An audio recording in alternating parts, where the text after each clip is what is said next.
Here is the voice of the working class, Rick Smith.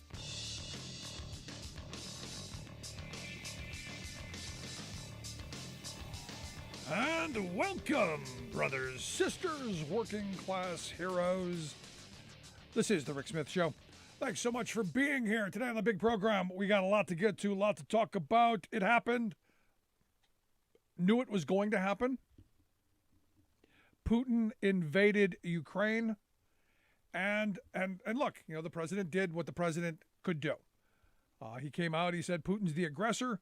Putin chose this war, and now he and his country will bear the consequences. The president said today, I'm authorizing additional strong sanctions and new limitations on what can be imported to Russia. This is it. This is the play. Will the international community be able to come together and hold them accountable?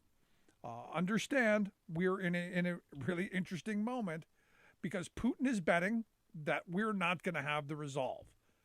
He is betting that he's going to be able to get the old gang back together.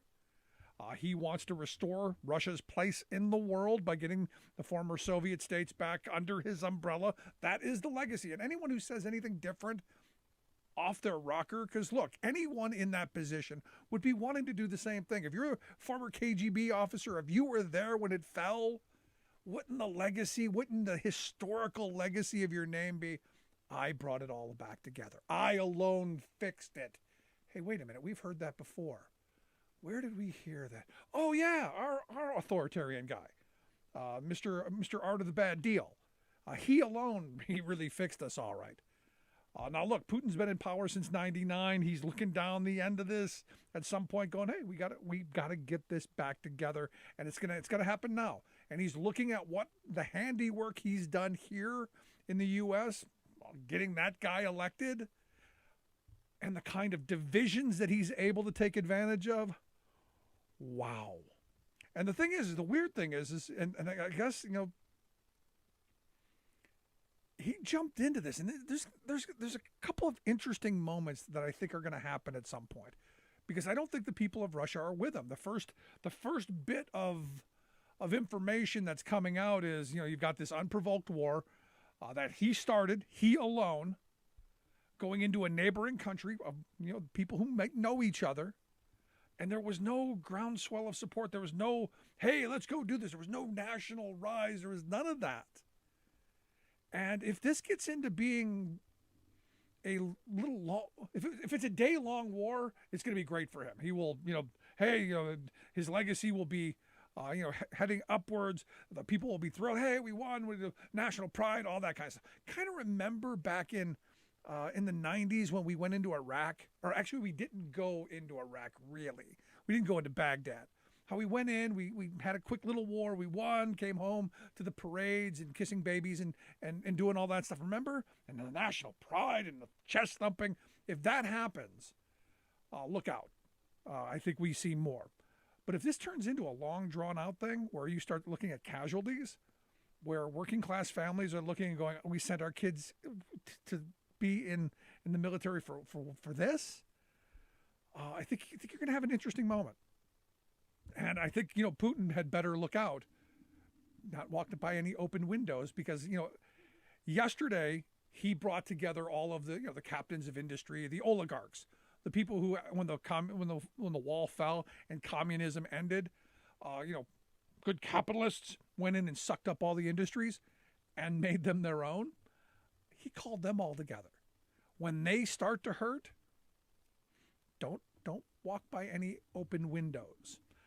Now, here in this country, interesting responses. I grew up, as I said yesterday, during the Cold War, where the one thing that would unite us was our fear, our distrust, and I'm not going to go as far as hatred, but our hatred of, our trained hatred of communism and of Russia. Not the people, but the system of government and all of that. I'm not seeing that kind of drawing together. In fact, the Republican Party is all over the map. You got Mitch McConnell coming out, an old establishment Republican, going, put the pedal to the metal, as bad as sanctions as we can possibly get. That's what we do. And then you got the crazy part of the GOP, the part that's dominating, the Trump part. The new folks who have come out of their hovels, have found their way out of their tinfoil houses. People like this Lauren Witzke. Lauren Witzke was a candidate for U.S. Senate in 2020 from Delaware, who had nothing but praise for Vlad. Now, understand, before I play this clip of her, I have taken a lot of heat from people over the years on being very distrustful of religion, especially hyper religiosity, zealotry, this kind of militance. We're going to produce Christian warriors. I've always been very leery of the Christian extremists. I view them in the same light that I view any extremist, religious extremist. I put them in the same category. Only I think they're worse. Because here in this country, they're well-armed, well-financed, well-connected, and well-ensconced in our military culture. So when I hear Lauren say, well, let me just play this clip, because I think it's one of those things where this is her saying the quiet part out loud. And since Trump has come on the scene, there's been a lot of that kind of, okay, we can be who we are. We can finally just let it out. We can say what we really believe, because there's no more filters.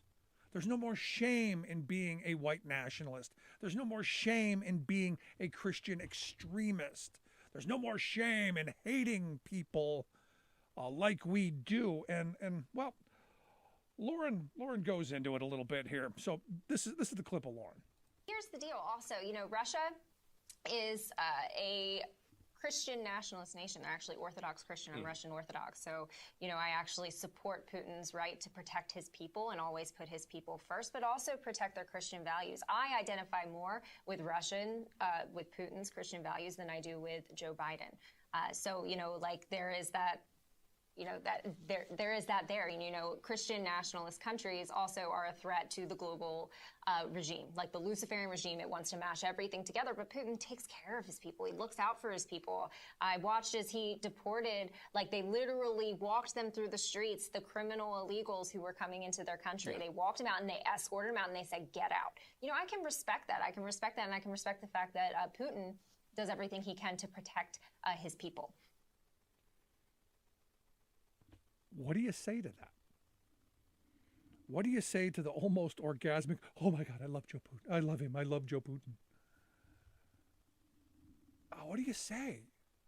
What do you say to someone who, he's a Christian nationalist. He's one of us.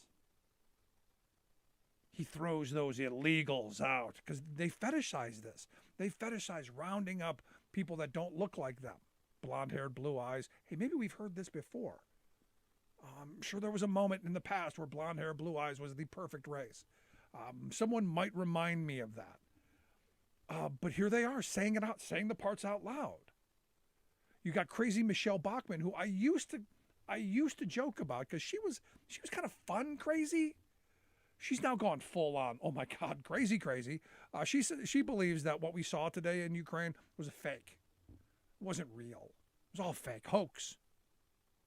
And you've got these religious folks, these hyper-religious people, these people who I don't know what book they're reading. It's an angry book. Like this evangelical preacher, this Lance Walnew. Lance says, it's hard to make Putin the villain if you have all the facts. And what are those facts? Facts are Hillary Clinton and the CIA. They were trying to tear Putin down by here it comes, by bringing in the gays. That's right. We're going to have the flying 3rd Infantry of gay, infiltrators going to go into Canada and undercut the whole thing. And he said that, Putin did the right thing. He clamped down like a good dictator does. This is a religious man talking about a good dictator. And the thing is I can give a bunch of these examples of these crazy religious zealots justifying what Putin is doing because, well, he shares their worldview of extreme national Christianity, extreme white supremacy, extreme homophobia, extreme, well, misogyny as well. I mean, throw that in there too. That's the world. And I've been saying this for years. And I've always gotten, blowback. No, Rick, you're wrong. We're not that country. We're better than that. Christianity's about Jesus. And for most of us, not these people. For these people, it's about power, control, and money. And they control our media narrative. You look at what the Russian state television over at Fox News is doing. This Maria Bartiromo, who I used to love as a reporter. She's now bat blank crazy. She believes that the whole Russia-Ukraine thing, it's concocted by the White House. The White House did this. The National Security Advisor, Jake Sullivan, he's done it. He's done all of this. He manipulated all this to happen so that we would stop talking about when Hillary Clinton didn't spy on Donald Trump. Yeah, that concocted nonsense that Fox News brought up. Oh my gosh, the propaganda is so incredible. Now remember, here's the part.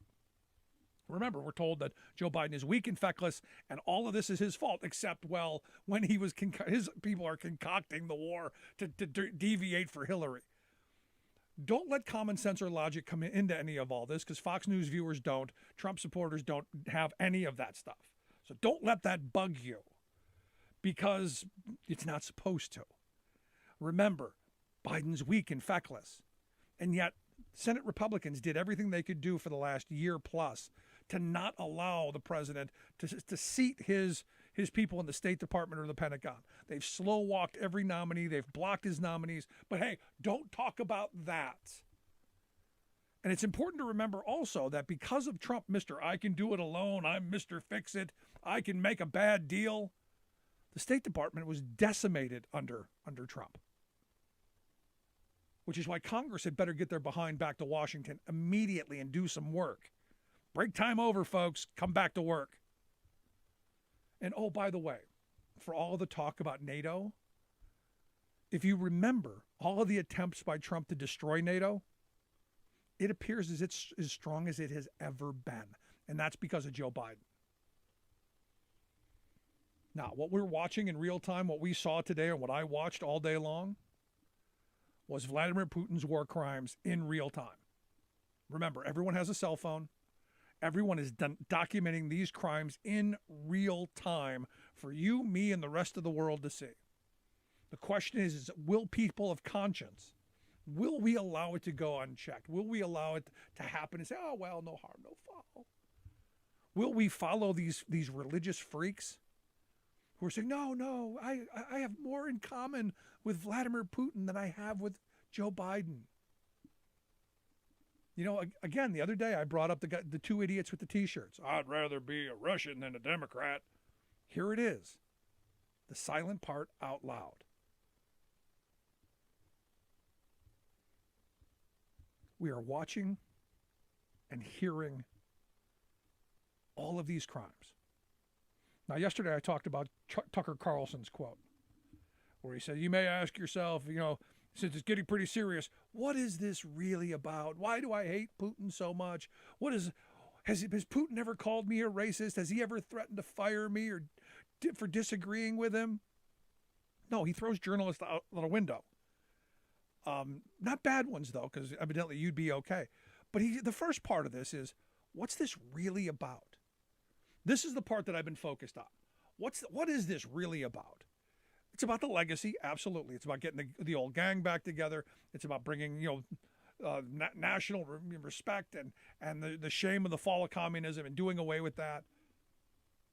But what it boils down to is really, yesterday he got all of the rich people together. And he said, hey, rich people, they're going to sanction us. We know what they're going to do. It's the only thing they can do. It's what every president we've ever had would do except Donald Trump. which is why Putin wants Trump in the White House. It's what every president would do. It's going to hurt a little bit. So rich people, you okay with a little bit of pain? And here's the pot of gold. Here's what I'm selling. Because what we're seeing is a rich guy pushing poor and working class kids to invade and kill other people's poor and working class kids. Why? So they can steal. Rob, steal, pillage. They can get more of everything. More of their energy, more of their wealth. Take over that country so they can rob and pillage. It's what this is about. There's no reason to go into Ukraine unless you're there for the pot of gold. If there's nothing there, do you think he cares? If there's no, hey, we don't have to pay them anymore to push the pipeline across, do you think he cares? It's about the money. And Putin's calculus, and this is very, very smart and something I've been talking about for a very long time. He's betting that the working class in this country is going to rise up and not understand that working class and poor working class folks in Russia and in Ukraine are suffering. But our suffering, because we're going to get hit with higher gas prices, we're going to hit higher inflation. There's all kinds of things that are coming. It's not going to be the same kind of pain and struggle and suffering and sacrifice that you're going to see with the Russian working class and the Ukrainian working class. Certainly not the Ukrainian working class. But he's betting that we're going to rise up, be angry, and throw the Democrats out in November so that he can do what? Well, have someone like Donald Trump to deal with in the future. Someone who will apologize. How dare someone ask Vladimir Putin if he interfered in the 2016 election? I have no idea. I asked him. I don't know why he would. I think we're seeing why he would. And, it came up into my mind today.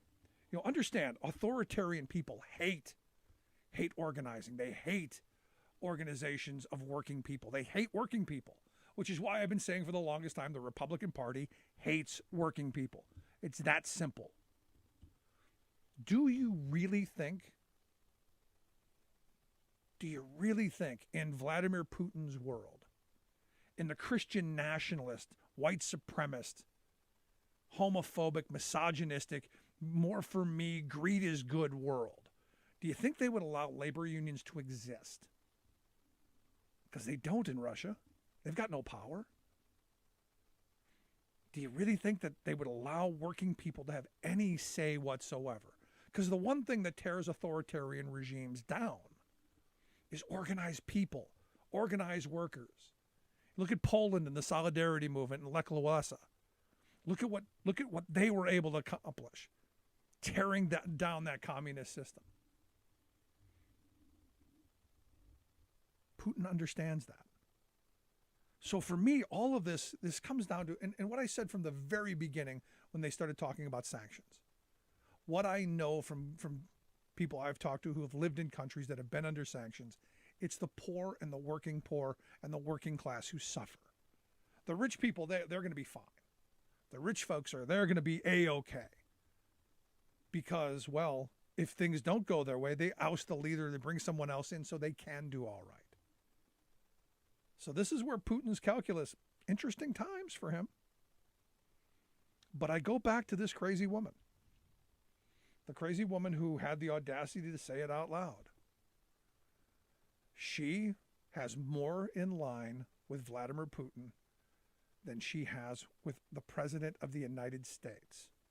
And she is not alone. Here's the deal also, Russia is a Christian nationalist nation. They're actually Orthodox Christian and Russian Orthodox. So, I actually support Putin's right to protect his people and always put his people first, but also protect their Christian values. I identify more with with Putin's Christian values than I do with Joe Biden. So, there is that. There is that there. Christian nationalist countries also are a threat to the global regime, like the Luciferian regime. It wants to mash everything together, but Putin takes care of his people. He looks out for his people. I watched as he deported, they literally walked them through the streets, the criminal illegals who were coming into their country. Yeah. They walked them out and they escorted them out and they said, get out. I can respect that. I can respect that. And I can respect the fact that Putin does everything he can to protect his people. Yeah, he does everything he can do to protect his people, which is why today there were thousands of people in the streets protesting, shocked Russians, as it has been reported, angry over the fact that Russia invaded Ukraine. And guess what happened? You had almost 1,800 people in 54 cities who were arrested and detained, at least almost 1,000 of them in Moscow alone. So now my question for all my God-fearing Christian, America first, white supremacist folks who are trucking across the USA. What do you think would happen? Let's play a little game. What do you think would happen if you had Vladimir Putin at the end of that road? What do you think the Russian government would do with your little trucker convoy that's going to come and block up traffic? What do you think would happen? Do you think for a second they would have allowed it to happen as long as Trudeau allowed it to go on in Canada before he listened to the will of the people and broke it up? Do you think? Do you think he'd just left them there indefinitely? Oh, sure, say bad things about me. Even though we know he has locked up and killed dissenters. So tell me, oh God-fearing Christian truckers, please share your wisdom with us. What have the scriptures told you about authoritarians? Now, the craziest thing I've heard, as if that wasn't enough. The dumbest man in the entire United States Senate, guy named Tommy Tuberville. Tommy Tuberville, you may remember Tommy. He was a football coach. Yes, sirree, Bob. Not a very good one either. Kept getting ousted from places. But Tommy, the dumbest guy in Congress, and you would think, spending all those years on a college campus, something might, just, I don't know, fall off a shelf and hit him in the head and go, oh, gee, I learned something today. Maybe, I don't know. But he was being interviewed by this group, 1819 News, and he said that his theory in this is that Vladimir Putin can't feed his people. It's a communist country. So he can't feed his people, and they need more farmland. Oh, my God. The Soviet Union disbanded it in 1991. Where the freak have you been for the last 30 years? There is no communist country left. And there are no stories of the Russian people needing more food. No one's made that. Now, when I was a kid, and we heard of the bread lines, the toilet paper lines, and all, then yeah, that's an argument. But has Tommy been frozen? Is this Rumpelstiltskin? Has he been frozen in time for 30 plus years? And the sad thing is this guy is sitting in the U.S. Senate. If he was just some moron who lost an election like Lauren, whatever her name is, I would go, she's just an idiot. Yeah, it is what it is. It's where we are. This guy is sitting in the U.S. Senate. There is some good news, though. I was a big fan of Vitaly Klitschko when he was a boxer, one tough SOB. I did not know that he is the mayor of Kiev. He has vowed, along with his brother, to take up arms and fight. That, to me, is amazing. Here's a guy who's a millionaire multiple times over, could live anywhere in the world. And he, a patriot to his country. Quick break. Right back. Stick around.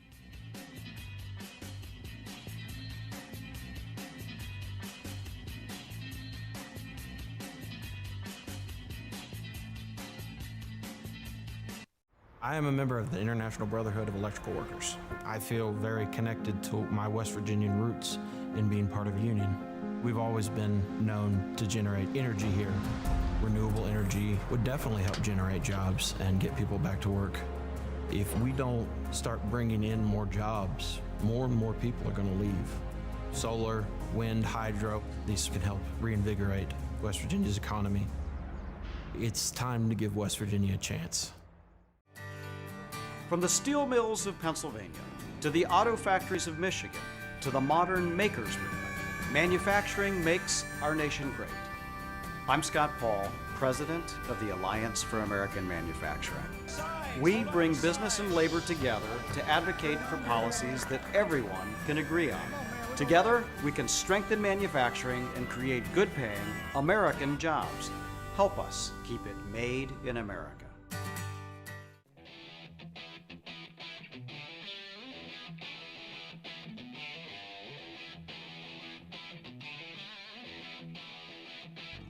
Welcome back to the Rick Smith Show. Now, here is Rick Smith.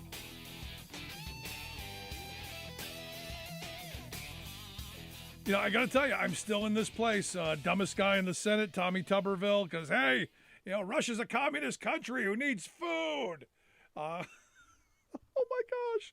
But again, you know, while I think, I still think that's the stupidest thing. I can't not, for the life of me, I can't get this woman out of my head. Here's the deal also, you know, Russia is a Christian nationalist nation. They're actually Orthodox Christian and Russian Orthodox. So, you know, I actually support Putin's right to protect his people and always put his people first. Yep, always. She protects Putin at all costs. And, hey, she's got more in common with Vlad than she's got with Biden. And again, like I said yesterday, and I've said a couple of times, those two idiots in Ohio with I'd rather be Russian than Democrat shirts, they aren't the outlier. There are a lot of them. Anyway, here to share some thoughts on the top stories of the day. I've asked our good friend Sarah Burris to come talk with us. Sarah's a reporter over at Raw Story, rawstory.com, the website where you can find her incredible work. Sarah, thanks for taking time for us. Hello, happy Thursday. Happy Thursday to you as well. So what do you think of this former senatorial candidate from Delaware saying, no, I've got more in common with Vlad than I've got with Joe Biden because, hey, Vlad, he takes those illegals and they throw them out. And, you know, he believes what we believe. No, he doesn't. And I would love to see some of these people try and survive in Russia.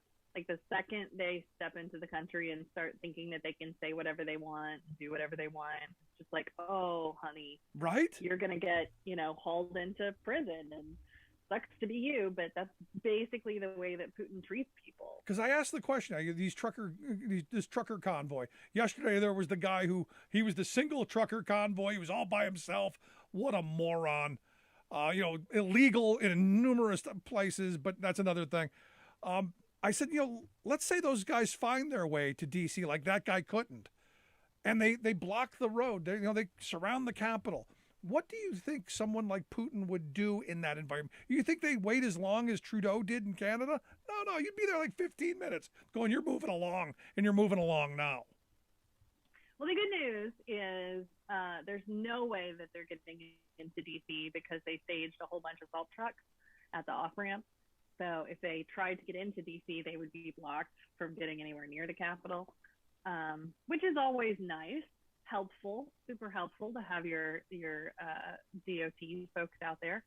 But yeah, Putin would totally just cut their heads off. And the idea that somehow Russia is this safe, wonderful country and Republicans are praising it, it makes me think kind of about the Iraq war whenever we started this whole thing, and where, you know, most of us were protesting that, being like that they had nothing to do with Afghanistan and, you know, all of the things that ended up being true. And because we were protesting for peace, they called us unpatriotic. And so now you actually have these people who are, you know, trashing America. They're trashing the United States, and they're praising this crazy dictator. And I'm just like, you know, even at the point where I hated George W. Bush as much as everybody, I still was not trashing my country. And that surprises me. That's where, you know, the Republican Party has gone. And at that point, you really kind of are just being like, you know what? I'll buy you the ticket. No, and this is where you go, is it just a matter of social media has created an environment where we, no matter what the other person does, we have to take the other side. So this is Joe Biden, so we automatically have to take the other side, you know, the enemy of my enemy is my friend kind of mindset.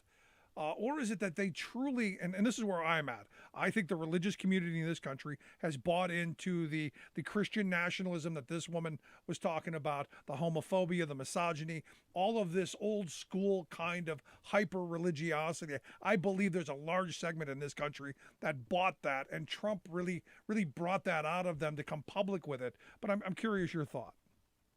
So I'm of two minds on this. Yes, I think that is definitely a big piece of it, where they have just joined that conservative far-right ideology that matches what Putin is and Russian Orthodoxy is. And but at the other piece of this is I'm not sure it's exclusive to social media so much as it has been such a huge portion of what Fox News has talked about, the Fox network. Nobody should ever say Fox News again. Let's call it the Fox network. What Fox and Newsmax and OAN have been saying for like the last several months. And it's weird because they're trashing Biden as being weak compared to Putin, but at the same time they're saying that we're wrong for being strong. So against Russia, and it's just everything that they have that they're promoting around this whole Russia thing is just it's so contradictory, because even in the case of Donald Trump, you have him saying, oh, this would never happen under me. And yet he's also saying that what Putin is doing is amazing, right? That it's savvy. So if it's so great, then why would it never happen under you? It's genius. It just doesn't. And the thing that there's so much contradiction, right? And the thing that my Republican friends seem to forget is, the reason that this is happening, this response is happening, is because we're part of NATO that Trump wanted to get us out of and wanted to destroy. Which is why, again, Putin wanted him in place in the first place, because he doesn't want an expansion of NATO. He wants to be able to get the old gang back together. Well, that, and he pulled us out of the anti-nuclear deal with Iran, Russia, what else did we do? He just did a whole bunch of stuff that basically just undermined all of the things that could get us here. I do think part of it is that we, as a country, did not respond strong enough whenever Putin took Crimea. But I think, beyond that,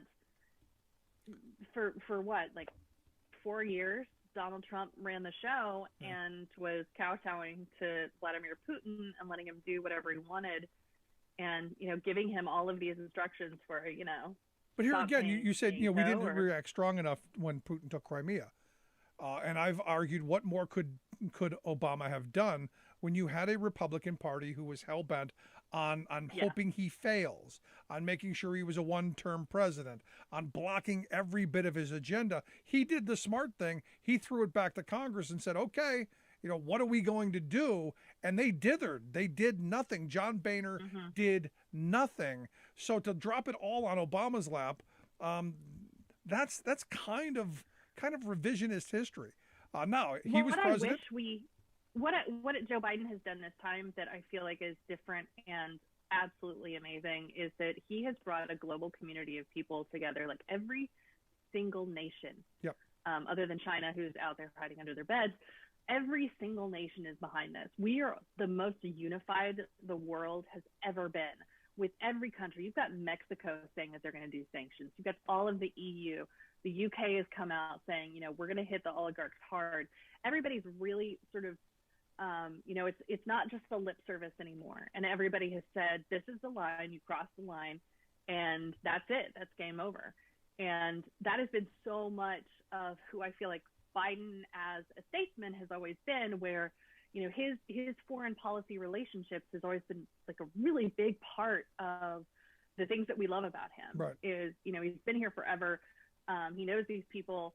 And I guess for the last several weeks, he's been working the phones and pulling everybody together in a way that we haven't seen since. But he's weak and feckless, sir. He's weak and feckless.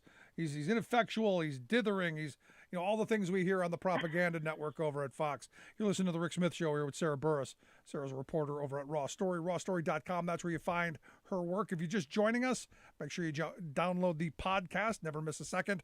This way you can go back and find out all the wonderful things Sarah just said, so you get a little bit of information.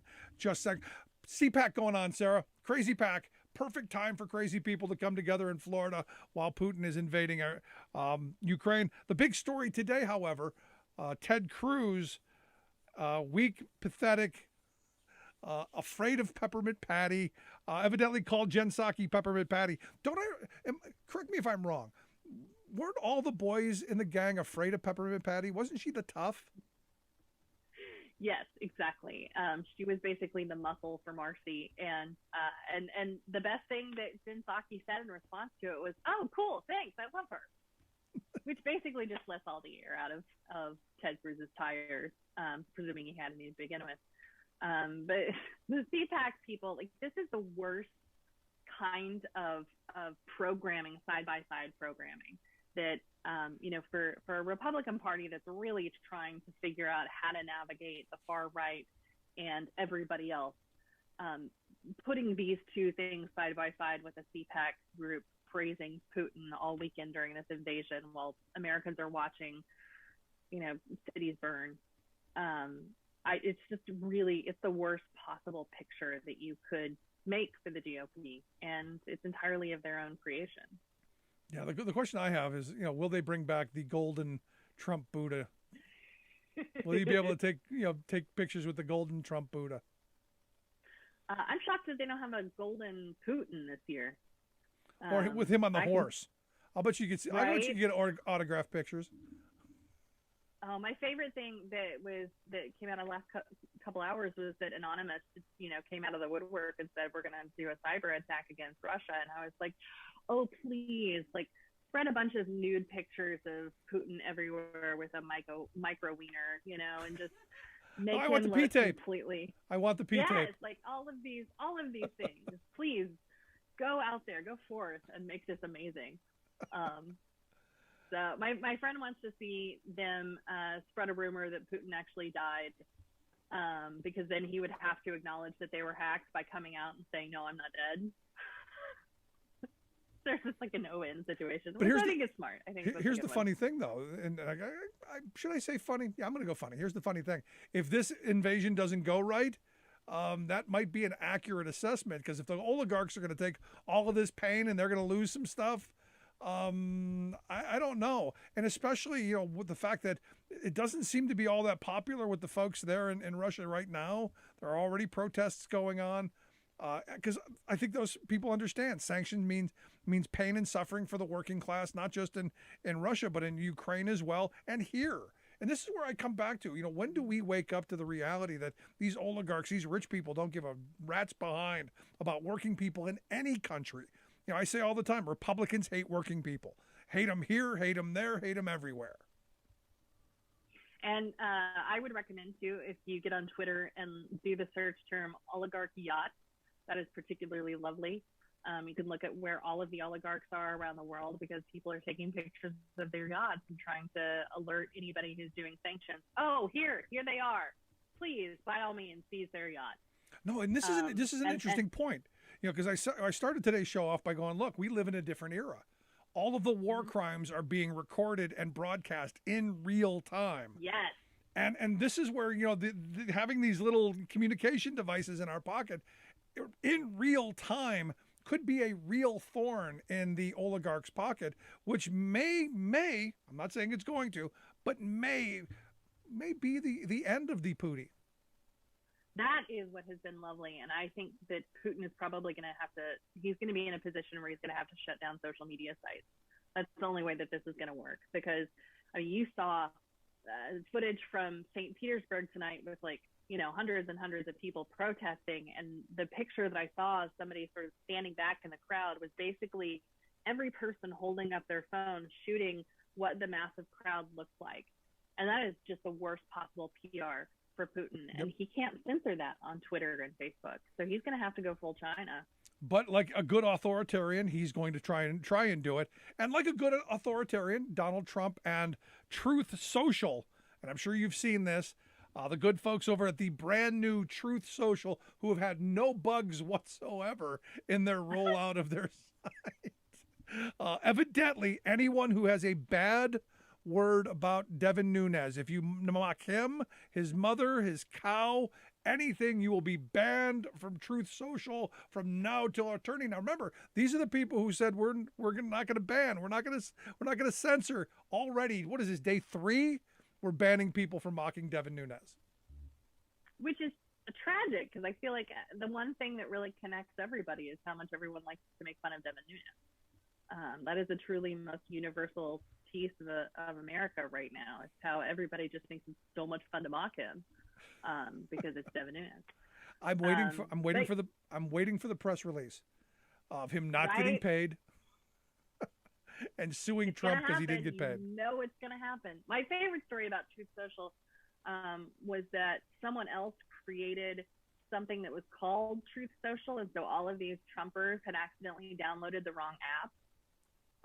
And so that app went gangbusters one day, and it explains why Trump is not doing as well with downloads. Now I gotta wonder what I got, because I now have to wonder what I got, because I only see a handful of people on there, because I'm looking at the insanity, and it's the same, it's the same rabbit hole kind of, incestuous pool of I don't even know the right word. It's so bad that I don't even know the right. It is a cesspool. Yeah, I mean, it is a cesspool of sadness, is what it is, and it's just as bad as Getter and, what are the other ones? Grab, Parler, Grab, Gab, Nab, whatever. But Scab. yeah, I'm shocked that it hasn't really had a better launch, because I feel like Trump used to have all of these amazing communication strategies, and PR and public facing was such a big part of who he was, and it's just it looks so terrible. Yeah, he's kind of busy though, now. Sarah. I mean, he's apparently busy. Have you heard about the logo thing? Apparently they stole the logo from some trucking company in Great Britain who's going to sue them. Nice. I mean, there's just no success here. It's really bad. But in Trump's defense, he's been busy. And I thought yesterday was going to be a good day for him, as 2 of the prosecutors in New York resigned. But evidently today, the news has gone the other way. They're asking more people to come in. They're evidently going to go forward. So that elation of yesterday, it might be over. Who knows? Yeah, and I think that was a big reason why those 2 prosecutors stepped up, is they were like, okay, if you're not going to charge Trump, and we really think that you should, then we're going to blow this up all over, the internet and the news. And that's exactly what happened, is that these 2 prosecutors were willing to, stage their careers and their reputations on the fact that they think that this case could be won, or at the very least, he should be charged. Amazing stuff. Last question I've got for you. Senator Snowball, evidently it's rumored, is going to be resigning. We got any information on what's up with the Snowball? Perhaps he finally has hit his head too many times. I have heard for a very long time that he is not, woohoo, he's a little not there.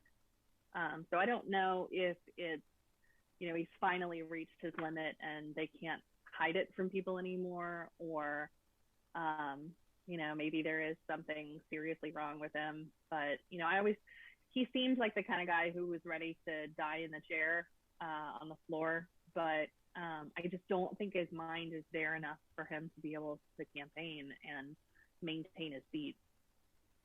Yeah, it's time. It's time for Inhofe to go. And look, I say the same thing about... long past. But I've been saying the same thing about Dianne Feinstein as well. And I know I'll get pushed back from that, but it's time for her to go as well. Yeah, I agree. I completely agree. And that has no better evidence than whenever she did the Amy Coney Barrett hearing and stepped back from all of the evidence that was sent to her about Kavanaugh too. So, I'm over that. I'm over her. It's crazy. Oh, I did want to ask you one more thing real quick.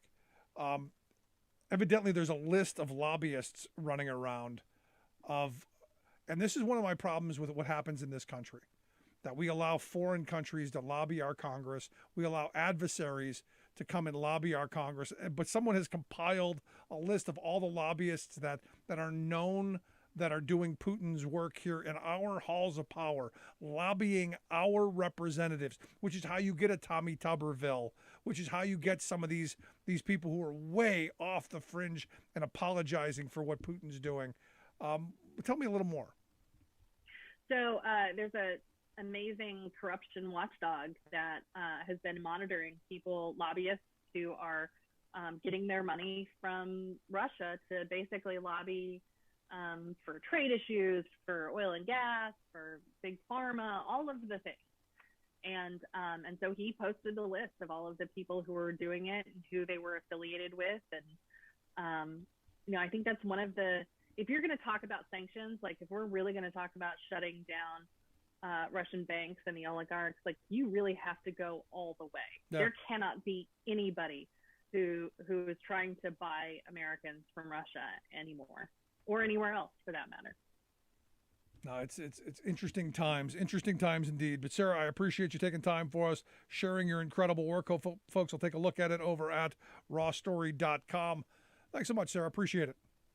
Thank you. Have a good weekend. You as well. If you've missed any of the program or just joining us, make sure you download the podcast at thericksmithshow.com. Take the program on the go wherever you go. Quick break. Right back after this. Stick around and listen to The Rick Smith Show. We're working people. Come to talk.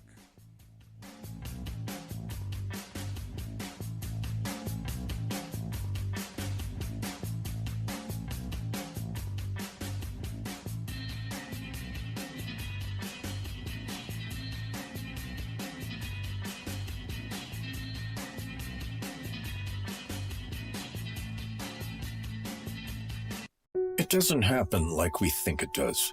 No one rolls the tanks. No armies meet in pitched battle. It happens quietly, little by little. And because so many think it can't happen, it does happen. Little by little, the rules change. It doesn't seem shocking or sudden.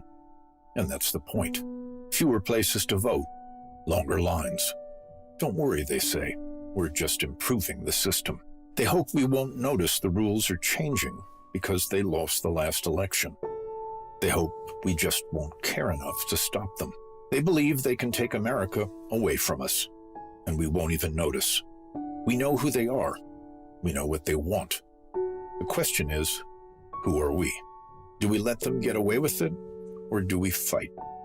Democracy is on the ballot. Vote while your vote still counts. The Lincoln Project is responsible for the content of this advertising. Calling all builders. Your country is calling you. Tackling climate change is the job of our lifetime. It's time to build back better. Let's get to work. You're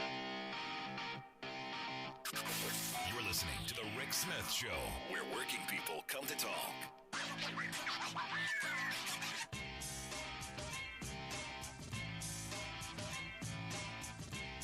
So it's still Black History Month, and I hope folks will take a look at our podcast series for Black History Month. Lots and lots of stories there of things that we found during our civil rights tour, things that we came across. Highly suggest downloading that podcast so you can take the program wherever you go. And look, on this Russia front, the Republican Party is showing who their true colors. This is that moment to find out which side they're on. I've said for a very long time they're an anti-worker party, they're an anti-American party, they're an authoritarian party. These are people who are pro-fascist, or the best one I saw today was fascist curious. This is who they are. And this election cycle, I'm hoping Republicans are paying attention to your party. Take your party back to somewhere near the sane line. Having someone as dumb as Tommy Tuberville saying that it's a communist country and that they need food and that's the reason this is happening is literally insane. It is literally the dumbest thing that you could possibly say outside of, I have more in common with Vladimir Putin than I have with President Joe Biden. But this is who they are. So my Republican listeners and friends, which side are you on? Democracy or autocracy? Which one? Do you want a strong man leading the country? And, well, you know, when your little trucker rally gets to D.C., they club you, throw you in jail, and do all the things that you claim are happening to your political prisoners. You know, those criminals who attacked our Capitol on January 6th. Now's the time. Again, if you missed any of the program, podcast, ricksmithshow.com is where you get that, or wherever you get your podcasts, from iHeart to iTunes to Stitcher to Podbean and everywhere in between. Going to take a quick break. Right back after this. Stick around. You're listening to The Rick Smith Show. We're working people. Come to talk. The climate crisis is here. These temperatures are almost unbelievable, even for a meteorologist. And the solution is here too. Clean energy, like wind turbines and solar panels. Now, Congress has to invest in it, and in the millions of workers ready to install it across the country. Because in America, we don't hide from problems like climate change. We take them on. We innovate. We lead. Because if we invest in these workers, in their future, at this moment, that's how we build back better. If you're looking at us from the outside, if you're looking at this country as an observer from overseas, through our media, through what's being reported, we are a divided country. You've got this trucker convoy going across the country. You got that one idiot yesterday who driving his Tri-Annie truck down the highway with, learn to spell.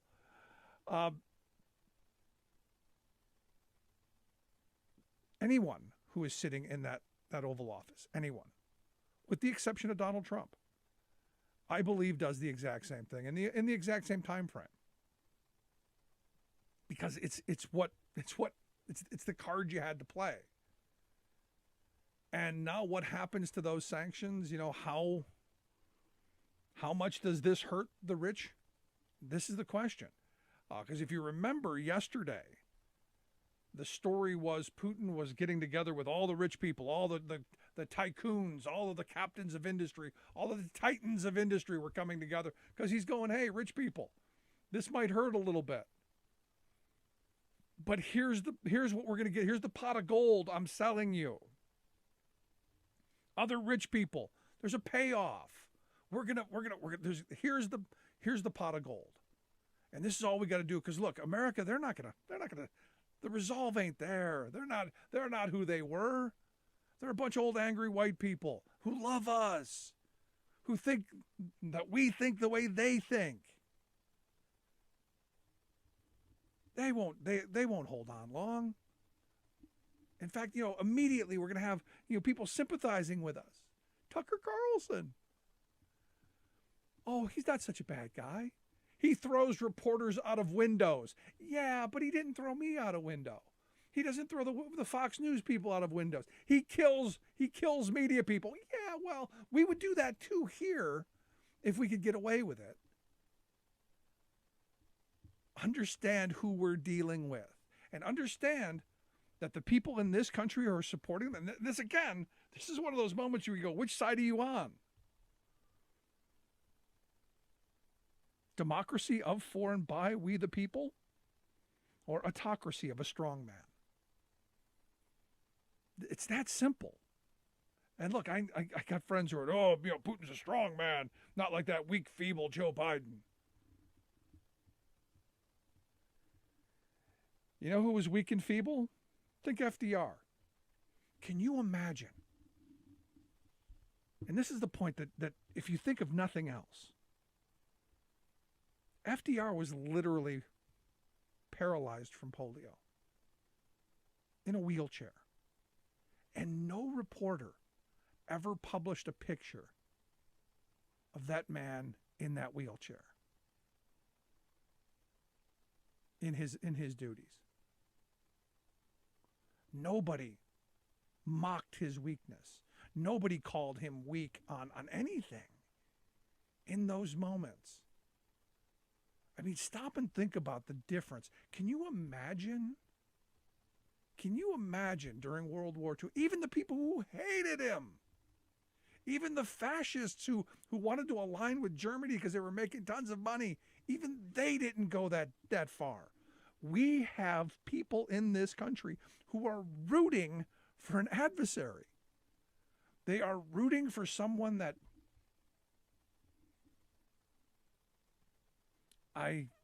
it's one of those moments where you go, never thought. Never in a million years. I thought we'd have our differences. I thought we'd have knockdown dragouts. We'd have disagreements as a country, as a society. Absolutely. This is one of those. This is one of those never thought. Never thought that you would have a major news outlet in this country. Never thought it would happen. But, welcome. Here we are. Fox News Nation. And angering, scary, frustrating, but what we get. And today, if you watched Fox News, it was all about everybody but Putin. It was Biden's fault. It was AOC's fault. It was the Keystone Pipeline. Heard that a bunch. Wow. We got work to do, folks. If you missed any of today's program, download the podcast at the website or wherever you get your podcasts. Get the app on your smartphone. Take it on the go. Email me, rick@thericksmithshow.com. Thanks for being here. See you back here next time. You've been listening to The Rick Smith Show. Email Rick at rick@thericksmithshow.com. Until next time, this has been The Rick Smith Show, where working people